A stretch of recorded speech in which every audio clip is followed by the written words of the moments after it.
اللہ میں اللہ تبارک و تعالیٰ نے انبیاء کا ذکر فرمایا اور ان کی دعوات کو جو انہوں نے اپنے اقوام کو بڑے سارے اقوام تھے ان کو جب اللہ کا پیغام دیا تو انہوں نے کیا ریئیکشن کیا اس حوالے سے اللہ تبارک و تعالیٰ نے ذکر فرمایا. اور آج آپ کے سامنے اس میں اللہ تبارک و تعالیٰ نے فرمایا اور ان کے ذکر میں تمام ایک نمبر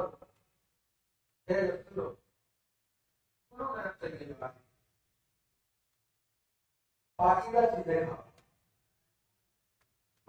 صالحہ اور اچھے کام ان کی بات میں تمہارے کاموں کو جانتا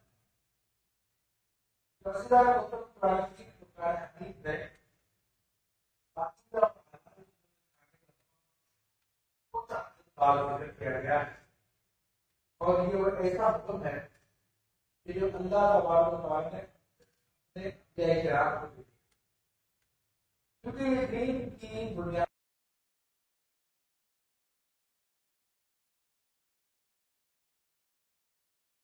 کرتا ہے انسان اس کی بات کیا آ رہا ہے. کیونکہ اللہ کے نبی صلی اللہ تعالیٰ علیہ وسلم ارشاد فرماتے ہیں کہ جو کوئی جہنم کا سارا مستحق علیہ الصلوۃ والسلام. تو اس سے اس کی اہمیت کا اندازہ کیا جا سکتا ہے کہ حرام خور جہنم میں جائے گا، اس کو جنت سے دور رکھا جائے گا. اس لیے رزق کا پاکیزہ ہونا ضروری ہے. اور اللہ کے نبی، انبیاء اور اسی طرح صدیقین، شہداء، صالحین، اولیاء اللہ، یہ سب کے سب رزق حلال کا بڑا خیال رکھا کرتے تھے. خود سرکار دو عالم صلی اللہ تعالیٰ علیہ وسلم کی خدمت میں اگر کوئی چیز پیش کی جاتی تھی تو آپ اس کے بارے میں پوچھا کرتے تھے کہ یہ آپ نے کہاں سے لی. تو اگر کوئی حلال سورس بتاتا تو آپ لیتے، ورنہ آپ منع فرما دیا کرتے تھے. جبکہ آج اس کے برعکس معاملہ ہے. آج لوگوں نے دنیا ہی کو سب کچھ سمجھ رکھا ہے، بس کسی بھی ذریعے سے کچھ آ جائے تو چھوڑتے نہیں ہیں. یعنی کہ اللہ کے نیک بندے ہمیشہ اس معاملے میں احتیاط کرتے ہیں. بخاری شریف کی روایت ہے، دیگر کتب میں ہے کہ ایک مرتبہ حضرت ابو بکر صدیق رضی اللہ تعالیٰ عنہ کے غلام نے کچھ لا کے آپ کے سامنے کھانے کی چیز پیش کی. تو آپ بھی تحقیق کیا کرتے تھے، لیکن شاید اس وقت بھوک لگی ہوئی تھی، تو آپ نے اس میں سے ایک لقمہ لے لیا. تو آپ کا خادم کہنے لگا کہ آپ کو پتا میں کہاں سے لے کر آیا ہوں؟ تو آپ نے اس سے پوچھا کہاں سے لے کر آیا ہوں؟ اس نے کہا کہ زمانہ جاہلیت میں کہانت کرتا تھا، یعنی غیب کی باتیں بتاتا تھا، تو لوگ مجھے اس پر مٹھائی وغیرہ پیش کیا کرتے تھے. تو ایک مرتبہ میں نے ایک آدمی کو کچھ بتایا تھا، تو جس کی مٹھائی اس نے مجھے ابھی دی ہے. تو جب ابو بکر صدیق رضی اللہ تعالیٰ عنہ نے جب وہ سنا تو فوراً اپنے گلے میں انگلی ڈال کے جو کچھ کھایا تھا سب کچھ نکال دیا. اس قدر احتیاط کیا کرتے تھے. تو یعنی حرام سے بچنا تو فرض ہے، لیکن جو اولیاء کرام ہے تو وہ مشتبہ سے بھی بچتے ہیں، جس میں کوئی شبہ ہو جائے اس سے بھی بچتے ہیں، بلکہ اولا اور غیر اولا کا بھی فرق کرتے ہیں، یعنی زیادہ بہتر اس کو استعمال کرتے ہیں. ایک مثال میں آپ کو پیش کر دوں، کیونکہ آج کل ایک بزنس بہت بنا ہوا ہے، یعنی عملیات کے ذریعے کمائی کرنا. لوگ تعویذات بیچتے ہیں اور دیگر کام اس طرح کے کر رہے ہیں. اپنے کلینک انہوں نے کھولی ہوئی ہیں، روحانی مطب کھولے ہوئے ہیں، اور وہ کمائی کا بڑا زبردست ذریعہ انہوں نے بنایا ہوا ہے.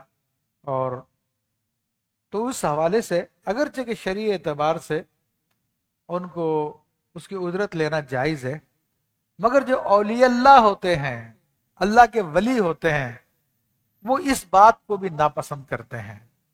وہ اس بات سے بھی بچتے ہیں کہ اس کمائی کو لیا جائے. امام اہل سنت مجدد دین و ملت الشاہ امام احمد رضا خان علیہ رحمت الرحمن انہی اللہ کے نیک بندوں میں سے ہے جو اپنے زمانے کے قطب الارشاد تھے، درجہ غوثیت پہ فائز تھے، لیکن آپ نے اپنے اوپر علمی رنگ چڑھایا ہوا تھا جس کی وجہ سے لوگ آپ کی اس دوسری صفت کو بہت کم دیکھ پاتے تھے، لیکن جو اہل نظر تھے تو وہ باقاعدہ اس بات کی گواہی دیتے تھے کہ آپ اس زمانے کے نہ صرف مجدد ہے بلکہ غوثیت کا عہدہ بھی آپ ہی کے پاس ہے۔ تو ایک مرتبہ آپ اپنے شام میں تشریف فرما تھے تو ایک شخص آیا اور اس نے آ کر آپ کی خدمت میں ایک بدایونی پیڑوں کی ہانڈی پیش کی اور آپ کی خدمت میں بیٹھ گیا۔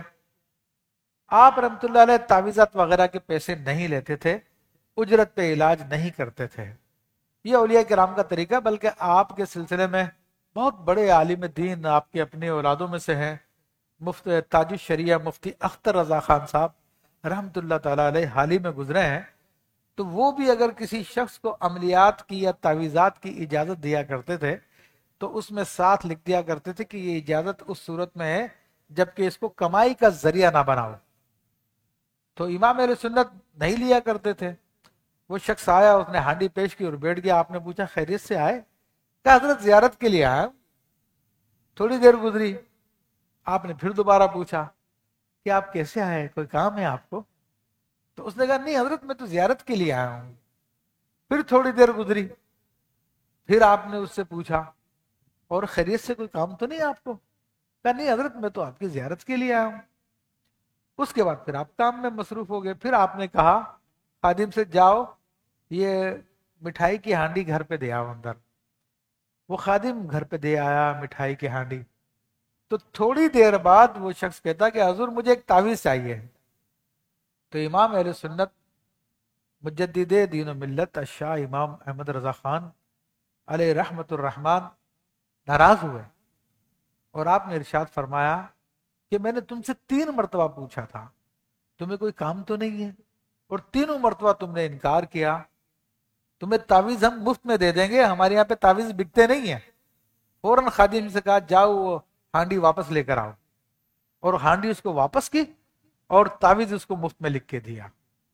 تو یہ بزرگان دین کی شان تھی، خود بھی ایسی چیزوں سے بچتے تھے جن میں جو خلاف اولا ہو اس کو بھی پسند نہیں کیا کرتے تھے۔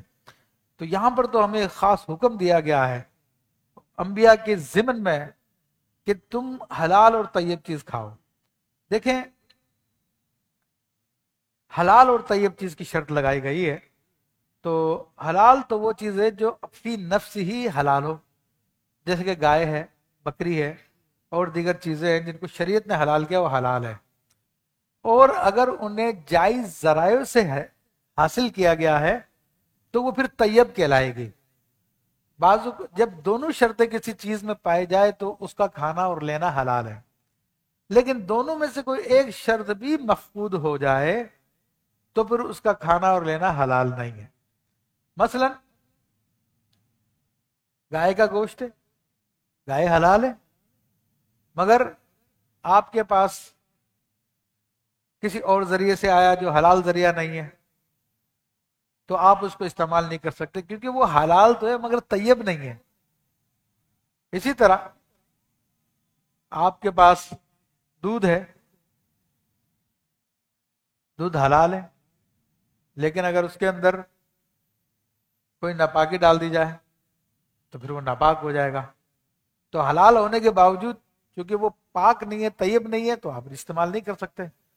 تو ہمیں حکم دیا گیا ہے کہ چیز بھی حلال ہو اور حلال ذریعوں سے حاصل کی گئی ہو تو اس کو استعمال کرنا ہے۔ اس لیے امام اعظم ابو حنیفہ رحمۃ اللہ تعالی علیہ رزق حلال کو بنیادی بات قرار دیا کرتے تھے۔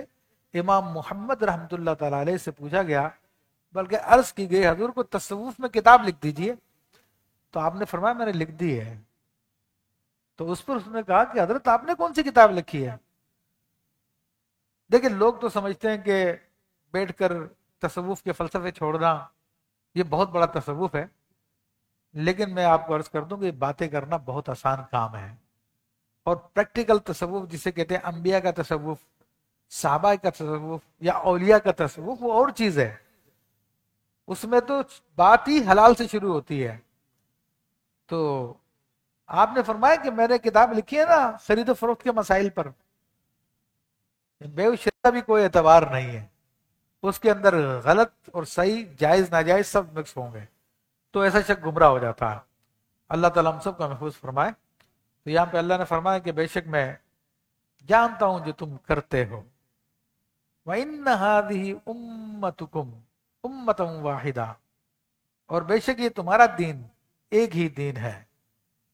وَأَنَا رَبُّكُمْ فَاتَّقُونِي، اور میں تمہارا رب ہوں تو مجھ سے ڈرو.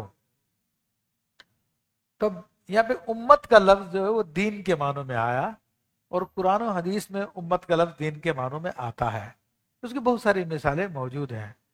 تو یہاں پر فرمایا کہ تمہاری امت ایک ہی امت ہے، یعنی آدم علیہ السلام سے لے کر سرکار دو عالم صلی اللہ تعالی علیہ وسلم تک جتنے بھی انبیاء کرام آئے، ان سب کی قومیں بھی وہ سب کے سب ایک ہی دین پر تھے، ان کے دین الگ نہیں تھے. یعنی دین سے مراد جو بنیادی عقائد ہے، توحید ہے، رسالت ہے، دیگر چیزیں ہیں، وہ سب کے ایک جیسے تھے. البتہ شریعتوں کا فرق تھا. تو بتا دیا کہ آدم علیہ السلام سے لے کے رسول اللہ صلی اللہ علیہ وسلم تک سب کا دین ایک ہی تھا، یعنی اسلام. تو فرمایا کہ پھر مجھ سے ڈرو، کیونکہ تمام جو انبیاء کرام تھے ان کی دین کی تعلیمات یہی تھی کہ اللہ سے ڈرو، اللہ کا تقوی اختیار کرو. مگر لوگوں نے کیا کیا؟ ارشاد فرماتا ہے فَتَقَطَّعُوا أَمْرَهُمْ بَيْنَهُمْ زُبُرًا، تو ان کی امتوں نے اپنا کام آپس میں ٹکڑے ٹکڑے کر لیا. یعنی بعد میں یہ لوگ پھر ٹکڑے ٹکڑے ہو گئے، بعد میں یہ لوگ تقسیم ہو گئے. یعنی جو اللہ کی نازل کردہ کتابیں تھی ان میں سے بعض چیزیں لے لی اور بعض چیزیں چھوڑ دی.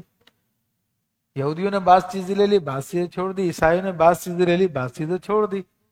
اسی طرح اس امت محمدیہ صلی اللہ تعالی علیہ وسلم کے بارے میں سرکار دو عالم صلی اللہ علیہ وسلم نے ارشاد فرمایا، حضرت معاویہ رضی اللہ تعالیٰ سے یہ حدیث مروی ہے، دیگر صحابہ سے بھی ہے، کہ نبی کریم صلی اللہ علیہ وسلم نے ارشاد فرمایا کہ یہ امت، پچھلی امت 72 فرقوں میں تقسیم ہوئی تھی، لیکن یہ امت 73 فرقوں میں تقسیم ہو جائے گی.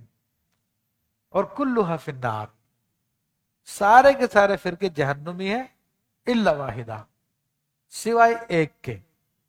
صحابہ کرام نے عرض کی ما ہی یا رسول اللہ صلی اللہ علیہ وسلم، اے اللہ کے رسول صلی اللہ علیہ وسلم، وہ کون سا فرقہ ہے جو جنتی ہے، جو کامیاب ہے، جو نجات پائے گا؟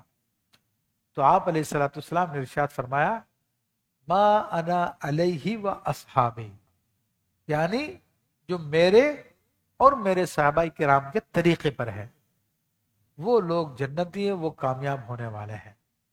اس کے علاوہ باقی جتنے لوگ ہیں وہ سارے کے سارے جہنمی ہیں، جتنے فرقے والے ہیں.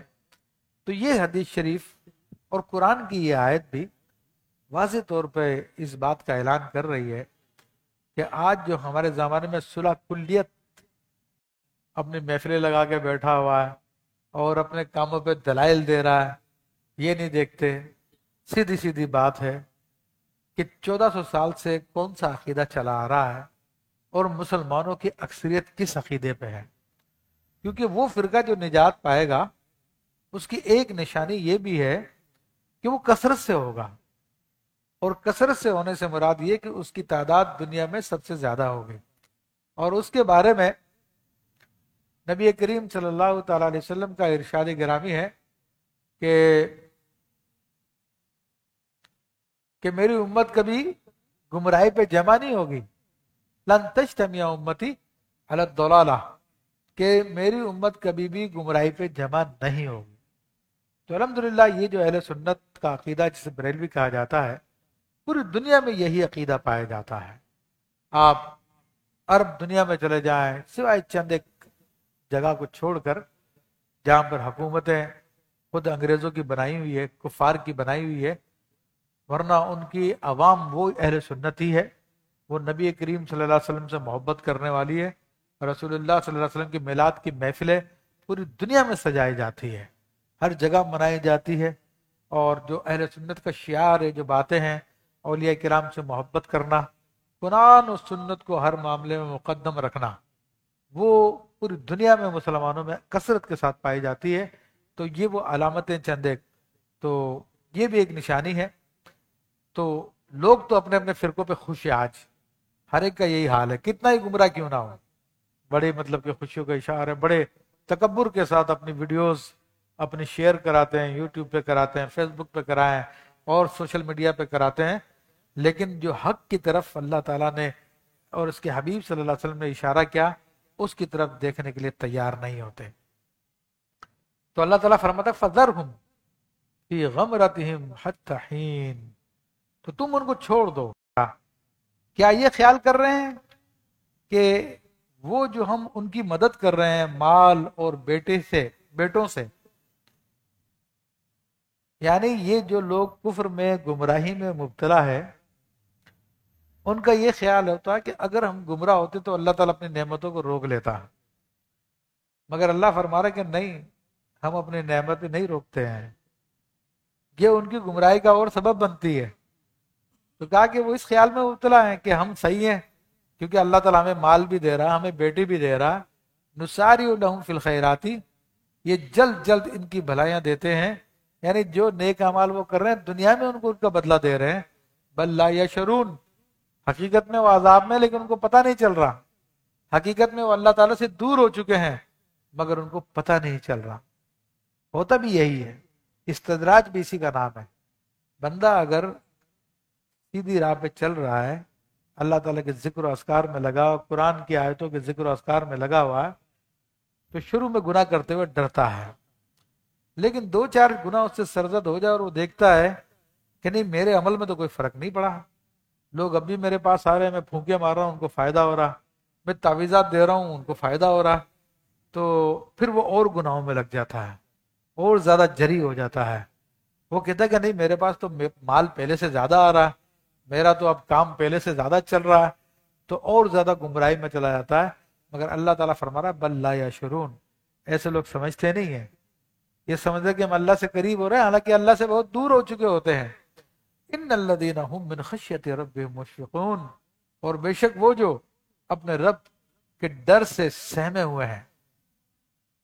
اب اللہ تبارک و تعالیٰ مومنوں کی بات کر رہا ہے، منافقوں کی، کافروں کی بات تو بیان کر دی کہ گناہ بھی کرتے ہیں مگر بڑے جری ہوتے ہیں اور سمجھتے ہیں کہ ہم ٹھیک ہیں، اور جبکہ اہل ایمان ہوتے ہیں ان کا کیا حال ہوتا ہے؟ اللہ فرما رہا کہ وہ جو اپنے رب کے ڈر سے سہمے ہوئے ہیں، یہ اللہ سے ڈرتے ہیں۔ جب بعض لوگوں نے عجیب منطق لگائی ہے، وہی تصوف کے نام پہ گمراہ کرتے ہیں کہ بھئی جی اللہ تعالیٰ کی فضل کی باتیں کرو، محبت کی باتیں کرو، ڈر کی باتیں نہ کرو۔ حالانکہ قرآن میں ڈر بھی بیان کیا گیا ہے، قرآن میں محبت بھی بیان کی گئی ہے۔ تم ایک چیز لے رہے ہو، دوسری کی چیز کو چھوڑ رہے ہو، تو تم انہی لوگوں میں شامل ہو گئے ہو کہ جو بعض پہ ایمان رکھتے بعض کو چھوڑ دیتے ہیں۔ اسی طرح تو اللہ تبارک و تعالیٰ نے ان کے بارے میں بیان کر دیا۔ خود اللہ کے نبی صلی اللہ تعالیٰ علیہ وسلم فرماتے ہیں کہ انا اخشاکم باللہ، اخوفکم باللہ، میں تم میں سب سے زیادہ اللہ کا خوف رکھنے والا ہوں۔ تو اللہ کا خوف رکھنا تو بڑی ایمانداری کی بات ہے۔ تو جو مومن لوگ ہوتے ہیں وہ ڈرتے ہیں، اور یہ بڑا فرق ہے۔ اور جو گمراہ ہو چکے ہوتے ہیں، جو پٹری سے اتر چکے ہوتے ہیں، وہ نمازی بھی نہیں پڑھ رہے ہوتے، پھر بھی بڑی امیدیں لگا کے بیٹھے، جی اللہ معاف کرے گا، اللہ تو بڑا رحیم ہے، بڑا کریم ہے، اور بھی دیگر گناہوں میں مبتلا ہوتے ہیں، ارے کوئی مسئلہ نہیں ہے، وہ ہم سے کیا انتقام لے گا، ہم تو اس قابل ہی نہیں ہے۔ اس قسم کے فلسفے چھوڑ کے لوگوں کو گمراہ کرتے ہیں۔ اللہ ہم سب کو بچائے۔ پھر مزید اللہ تعالیٰ مومنوں کی علامتیں بتا رہا، سچے ایمان والوں کی علامتیں بتا رہا، والذین هم بآیات ربهم یؤمنون، اور وہ جو اپنے رب کی آیتوں پہ ایمان لاتے ہیں، یعنی ساری آیتوں پہ ایمان لاتے ہیں، ایسا نہیں کہ بعض کو چھوڑ دیا بعض کو مان لیا، ساری آیتوں پہ ایمان لاتے ہیں۔ تو اس کی بڑی ڈیٹیل ہے، بڑی تفصیل ہے، کیونکہ اگر میں ایک بات کی بھی اس کی تفصیل بیانہ شروع کر دوں تو 1 گھنٹہ، 1.5 گھنٹہ، 2 گھنٹے کافی نہیں رہیں گے۔ لیکن اکثر جو گمراہ فرقے ہیں وہ اسی میں مبتلا ہے۔ یعنی جیسے ایک مثال میں دے دوں، تفصیل میں نہیں جا رہا، کہ نبی کریم صلی اللہ تعالی علیہ وسلم کے علم غیب کا عقیدہ مسلمانوں کی اکثریت پوری دنیا میں ہے، ان کا عقیدہ کہ آپ علیہ الصلوۃ والسلام کو اللہ کی عطا سے علم غیب ہے۔ تو قرآن مجید فرقان حمید میں بعض آیتیں وہ ہیں جن میں فرمایا کہ علم غیب کسی کے پاس نہیں، اللہ تعالیٰ کے پاس ہے، اور بعض آیتوں میں واضح لفظوں میں فرمایا گیا کہ اللہ تعالیٰ اپنے پسندیدہ رسولوں میں سے جس کو چاہے علم غیب عطا فرماتا۔ تو اب دونوں آیتیں ہوئی، دونوں پہ ایمان رکھنا پڑے گا نا۔ اب جو یہ کہتا ہے کہ نہیں جی ان کو کوئی علم غیب نہیں ہے، تو پھر ان آیتوں کا انکار کر رہا ہے جس میں اللہ تبارک و تعالیٰ فرما رہا ہے کہ اپنے پسندیدہ رسولوں میں سے جس کو چاہتا ہے علم غیب دیتا ہے۔ تو یہ ہے، اور جبکہ ہم اہل سنت ہم دونوں آیتوں پہ ایمان رکھتے ہیں۔ ہم کہتے ہیں کہ جن آیتوں میں اللہ نے فرمایا کہ کسی کو علم غیب نہیں ہے، مراد یہ کہ کسی کو ذاتی علم غیب حاصل نہیں ہے، اور جن آیتوں میں فرمایا کہ اپنے پسندیدہ رسولوں میں جس کو چاہتا دیتا ہے، تو اس کا مطلب یہ ہے کہ رسولوں کو اگر دیتا ہے تو وہ اللہ کی عطا ہوتی ہے، ان کا ذاتی نہیں ہوتا، ذاتی صرف اللہ کا ہے اور ان کو رسولوں کو عطا ہے۔ اور بھی بہت سارے فرق ہیں، یہ ایک مثال میں نے آپ کو بیان کی ہے۔ اسی طرح لوگ جو ہے نبیوں کی، اولیاء کی، علماء کی شفاعت کا انکار کرتے ہیں۔ تو میں صرف سمجھانے کے لیے دو مثالیں دی، ڈیٹیل میں نہیں گیا ہوں میں، ورنہ ٹائم بہت ہو جائے گا۔ کہ یہ مومن وہ ہے جو اپنی رب کی آیتوں پر ایمان رکھتے ہیں، تو وہ میں نے بتا دیا، یعنی ساری آیتوں پہ ایمان رکھتے ہیں، ٹھیک ہے نا۔ پھر فرمایا کہ والذین هم بربهم لا یشرکون، اور جو اپنے رب کے ساتھ شریک نہیں کرتے۔ سبحان اللہ، سبحان اللہ، یہ بھی مومنوں کی خاص علامت بیان کر دی ہے کہ وہ اپنے رب کے ساتھ کسی کو شریک نہیں کرتے۔ اور یہی اہل سنت کا عقیدہ ہے کہ اللہ کے جو ولی ہیں وہ اللہ کے بندے ہیں، وہ سب کے سب اللہ کے حکم کے محتاج ہیں، کوئی خدا کے ساتھ شریک نہیں ہے۔ الحمدللہ رب العالمین۔ اور یہ ہمارے علماء نے اپنی کتابوں میں لکھا ہوا ہے، بزرگوں نے اپنی کتابوں میں لکھا ہوا ہے کہ خدائی کے لائق صرف اور صرف اللہ تعالیٰ کی ذات ہے۔ اگر کوئی کسی شخص کے بارے میں معاذ اللہ حلول کا عقیدہ رکھتا ہے، یا کسی شخص کو یہ سمجھتا ہے کہ وہ خدا ہے، تو وہ قرآن کی ان تمام آیتوں کا منکر ہے جن میں اللہ تعالیٰ نے توحید کی بات کی ہے۔ کیونکہ اب تو ایک خدا کہاں ہوا؟ ایک مرید نے اپنے پیر کو جانا کہ اس میں خدا کی تجلی ہو رہی ہے، ظہور ہو رہا ہے، دوسرا ایک مرید ہے وہ ہندوستان میں بیٹھا، وہ کہتا نہیں میرے پیر کے اندر خدا کی تجلی ہو رہی، تیسرا مرید جو ہے وہ امریکہ میں بیٹھا، نہیں میرا پیر جو اس میں خدا کی تجلی ہو رہی ہے۔ ارے تو بھائی خدا تو ایک ہی ہے، مگر یہ تین چار کہاں سے آگے اتنے سارے؟ وہاں پہ بھی پہنچاؤ خدا، وہاں پہ بھی خدا پہنچاؤ، وہاں پہ بھی خدا، تم نے انسانوں کو خدا بنا لیا۔ تو اس لیے بار بار کہا جا رہا ہے کہ والذین هم بربهم لا یشرکون، اور جو اپنے رب کے ساتھ دیتے ہیں، یعنی اللہ کی راہ میں دیتے ہیں جو اللہ نے ان کو دیا، مگر کس حال میں؟ ان کے دل ڈر رہے ہوتے ہیں کہ ہمیں اپنے رب کی طرف لوٹ کے جانا۔ اب کیوں ڈر رہے ہوتے ہیں ان کے دل؟ کہ باقاعدہ ام المومنین عائشہ الصدیقہ رضی اللہ تعالیٰ نے رسول اللہ صلی اللہ علیہ وسلم سے سوال کیا، یا رسول اللہ صلی اللہ علیہ وسلم کیا اس سے مراد وہ ہیں جو زنا کرتے ہیں، جو چوریاں کرتے ہیں، پھر اللہ کی راہ میں خیرات کرتے ہیں؟ تو وہ اس بات سے ڈرتے ہیں کہ ہم چور ہیں، ہم زانی ہیں، پتہ نہیں ہماری خیرات قبول ہوگی یا نہیں ہوگی۔ تو اللہ کے حبیب صلی اللہ علیہ وسلم نے فرمایا کہ نہیں عائشہ، اس سے مراد وہ ہے جو نیک ہے، نمازی ہے، زکوٰۃ دیتا ہے، اللہ تعالیٰ کی فرما برداری کرتا ہے، پھر بھی اللہ کی راہ میں صدقہ دیتا ہے، تو اس کے دل میں خوف ہوتا ہے کہیں میرے غیر مخلص ہونے کی وجہ سے اللہ کے بارگاہ سے رد نہ کر دیا جائے۔ یہ مومنوں کا حال ہوتا ہے۔ فرمایا کہ اولئک یسارعون فی الخیرات وہم لہا سابقون، اور یہ لوگ بھلائیوں میں جلدی کرتے ہیں اور یہی سب سے پہلے انہیں پہنچے، یعنی یہاں پہ اللہ تعالیٰ نے مومنوں کی ایک اور علامت بتا دی ہے کہ نیک کاموں میں بڑی جلدی کرتے ہیں، نماز کا ٹائم ہو جائے تو بلا وجہ سستی نہیں کرتے، فوراً نماز کو ادا کرنے کی کوشش کرتے ہیں، مسجد کی طرف دوڑے چلے آتے ہیں، کوئی مجبوری ہو تو جہاں پر بھی ہو وہاں پہ پھر نماز کو ادا کر لیتے ہیں، زکوٰۃ کا موقع آ جائے تو زکوٰۃ ادا کرتے ہیں، اور شرعی کوئی معاملہ ہو، حج فرض ہو گیا تو حج کو ادا کرتے ہیں۔ اسی طرح دیگر شریعت کے جو بھی احکام ان کی طرف متوجہ ہوتے ہیں ان احکام میں سستی نہیں کرتے، فوری طور پہ ان کو ادا کرتے ہیں۔ تو یہ ان مومنوں کی علامت ہے کہ اللہ کے احکام کی پیروی میں بڑی جلدی کرتے ہیں۔ تو یہ وہ معیار ہے عزیزان محترم جس سے سچے اور جھوٹے میں فرق کیا جا سکتا ہے، کھرے اور کھوٹے میں فرق کیا جا سکتا ہے۔ لوگوں کی زبان نہ دیکھیں، لوگوں کا خود کا پریکٹیکل دیکھیں کہ ان کا پریکٹیکل کیا ہے، ان کی پریکٹیکل لائف قرآن کے بتائے ہوئے معیار کے مطابق ہے، رسول اللہ صلی اللہ علیہ وسلم کی بتائی ہوئی تعلیمات کے مطابق ہے، تو پھر تو ان کی صحبت اختیار کریں۔ لیکن اگر بیٹھ کے صرف فلسفے چھوڑ رہا ہے، اور آج کل یہی بات ہے کہ لوگ بیچارے اتنے بھولے ہیں کہ ان کے چکر میں آ کے اپنا مال تو برباد کرتے ہی کرتے اپنا ایمان بھی برباد کر لیتے ہیں۔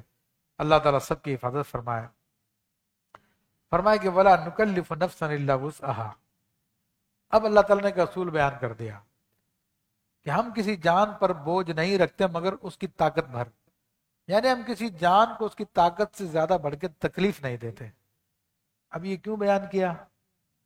یعنی بتائے اس میں اشارہ اس بات کی طرف ہے کہ اللہ جل شانہ نے اپنے بندوں پر نماز فرض کی، رمضان کے روزے فرض کیے، صاحب استطاعت پہ حج فرض کیا، صاحب استطاعت پہ زکوٰۃ فرض کی، اور جتنے بھی شریعت کے احکام ہیں ان میں سے کوئی بھی حکم ایسا نہیں ہے جس کو انسان اپنا نہ سکے، جس پہ عمل نہ کر سکے۔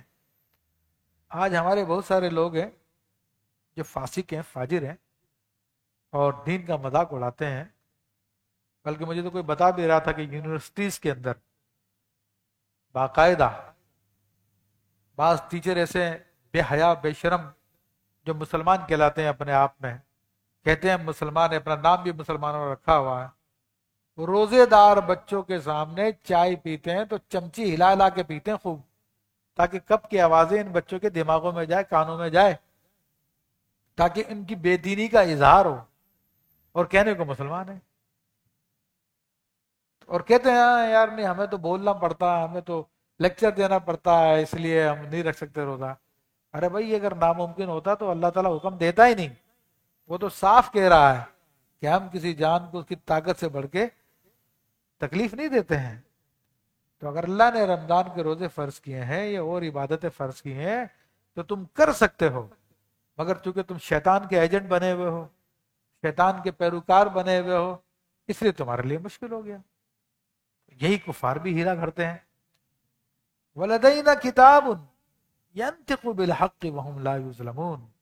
اور اللہ فرما رہا کہ ہمارے پاس ایک کتاب ہے کہ جو حق بولتی ہے اور ان پر ظلم نہ ہوگا۔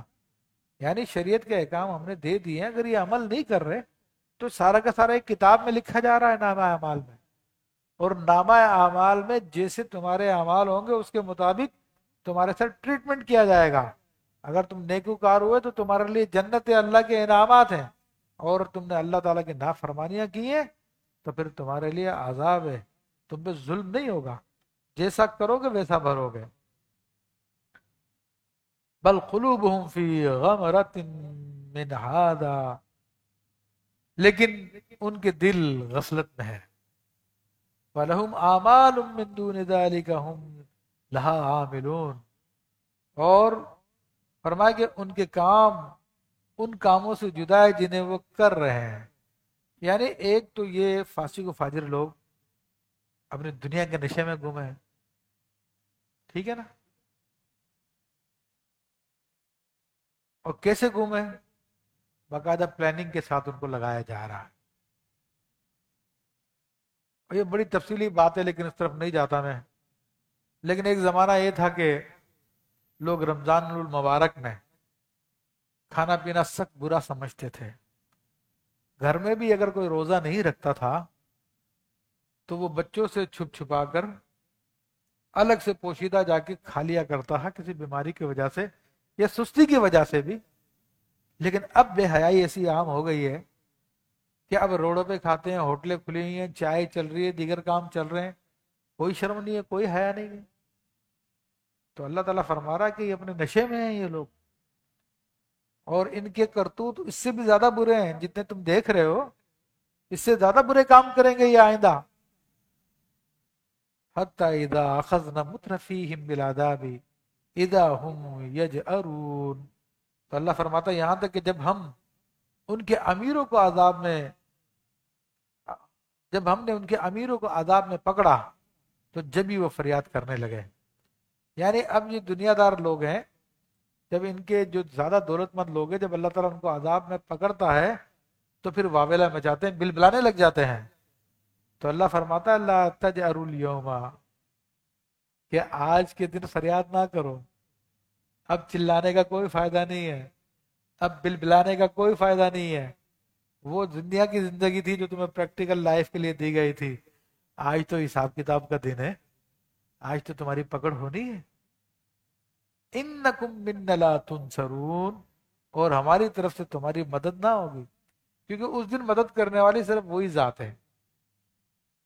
اس کی عطا سے کوئی مدد کر سکتا تو کرے گا، ورنہ مدد نہیں ہو سکتی۔ تو اس لیے اللہ نے ڈائریکٹ فرما دیا ہماری طرف سے تمہاری آج کوئی مدد نہیں ہوگی۔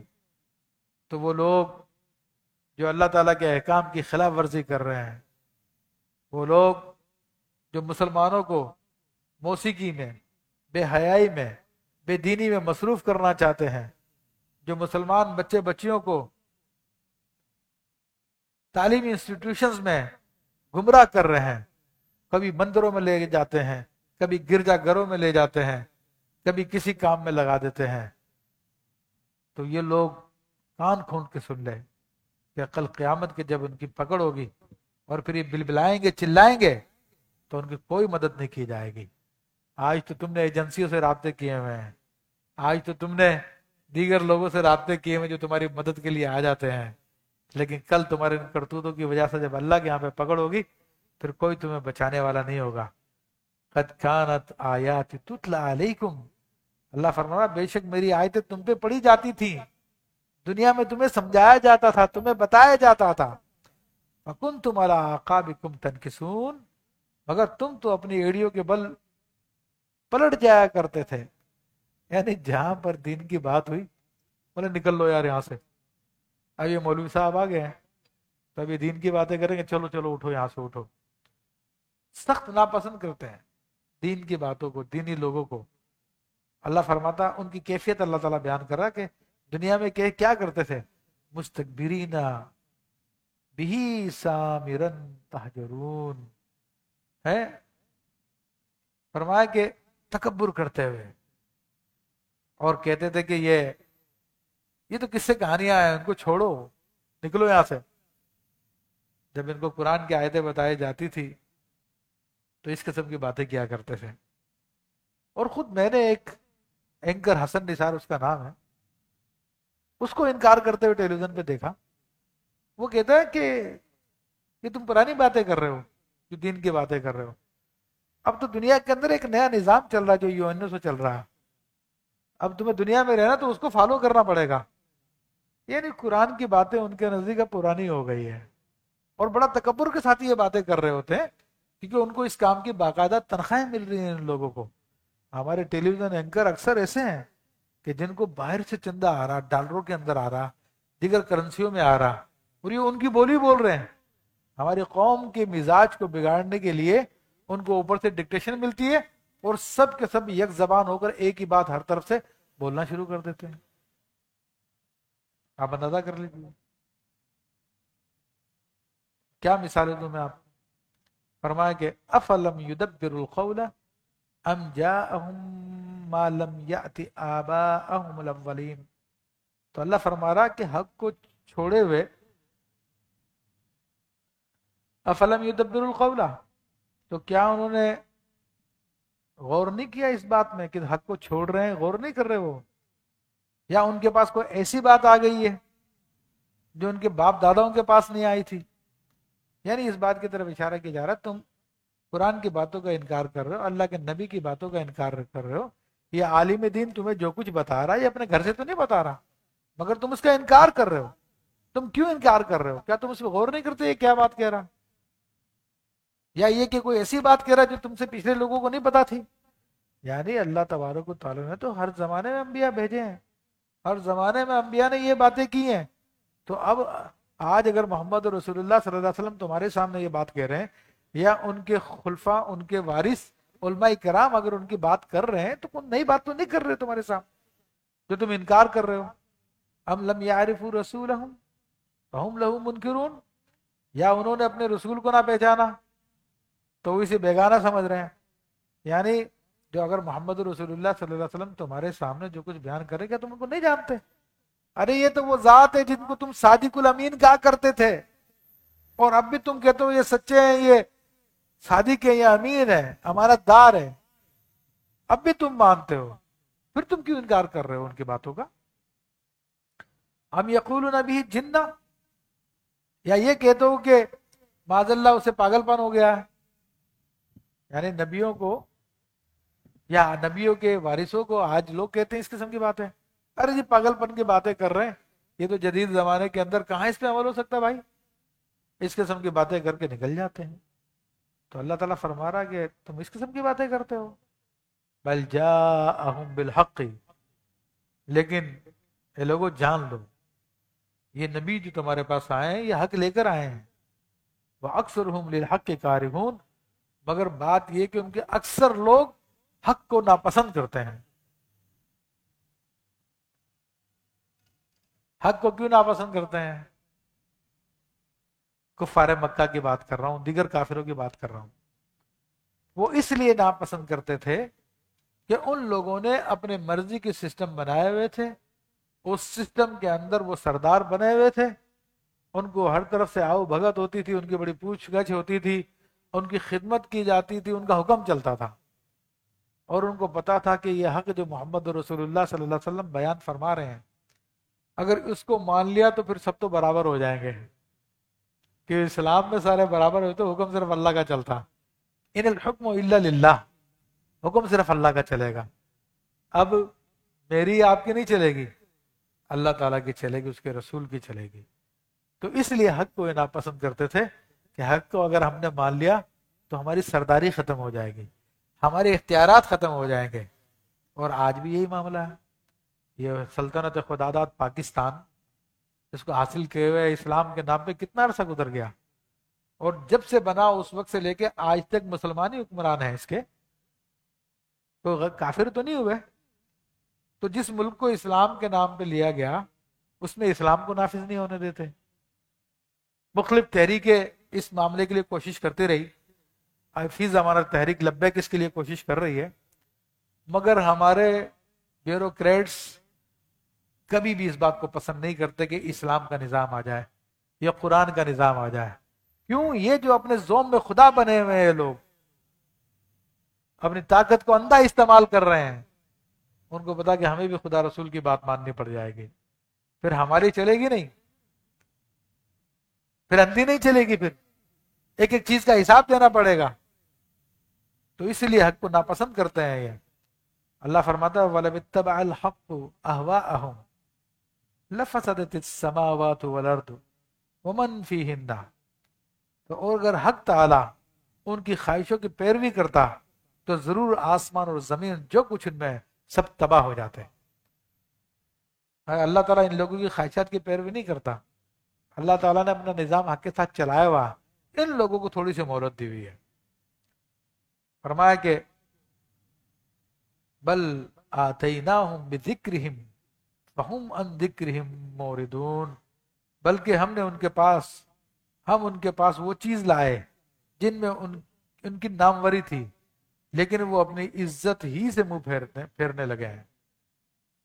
یعنی یہ جو قرآن کا پیغام ہے, جو قرآن کا نظام ہے, سنت کا نظام ہے, علماء کے فتوے ہیں کہ ضرورتاً واس پہ اجرت لے سکتا ہے, تعویذ پہ اجرت لے سکتا ہے, مگر یہ لینے والے عام لوگ ہوں گے, پھر اولیاء اللہ نہیں ہوں گے. یہ میں پہلے آپ کو بتا رہا ہوں, اور خود اپنے زوم میں وہ خود کلندر بنا ہوا، غوث بنا ہوا، جو کچھ بنا ہوا، لیکن وہ عام آدمی ہے، صرف آپ سے فراڈ کر رہا ہے، وہ جھوٹے دعوے کروا کے، جھوٹے دعوے کر کے۔ اور ایک بزرگ فرماتے تھے بات کو ختم کرتے ہوئے کہ بیٹا سودا دو جھوٹوں کے بیچ میں ہوتا ہے، ایک جھوٹا تو وہ ہے جو دعویٰ کر رہا ہوتا کہ میں ہوں، بہت کچھ ہوں، کبھی خضر علیہ السلام سے ملاقات بیان کر رہا ہے، تو کبھی انبیاء سے اپنی ملاقات بیان کر رہا، کبھی کچھ بیان کر رہا، تو یہ ایک بہت بڑا جھوٹا ہے جس کے پاس کچھ بھی نہیں ہے مگر جھوٹ بول رہا۔ اور ایک جھوٹا وہ جو ہے بہت کچھ لیکن اپنے آپ کو چھپا رہا اور کہہ رہا نہیں میں تو کچھ بھی نہیں ہوں، میں تو کچھ بھی نہیں ہوں۔ یہ اہل اللہ کی شان ہوتی ہے کہ وہ اپنے آپ کو بلا ضرورت ظاہر نہیں کرتے۔ تو فرمایا کہ نبی علیہ السلام کیا آپ ان سے کچھ خراج طلب کر رہے ہیں، کچھ بدلہ مانگ رہے ہیں؟ بس تمہارے رب کا اجر سب سے بہتر ہے، وہ خیر الرازقین، اور وہی سب سے بہترین رزق دینے والا ہے۔ وَإِنَّكَ لَتَدْعُوهُمْ إِلَىٰ صِرَاطٍ مُسْتَقِيمٍ، اور بے شک آپ ان کو سیدھے راستے کی طرف بلا رہے ہیں، کیونکہ نبیوں کا راستہ سیدھا راستہ ہے۔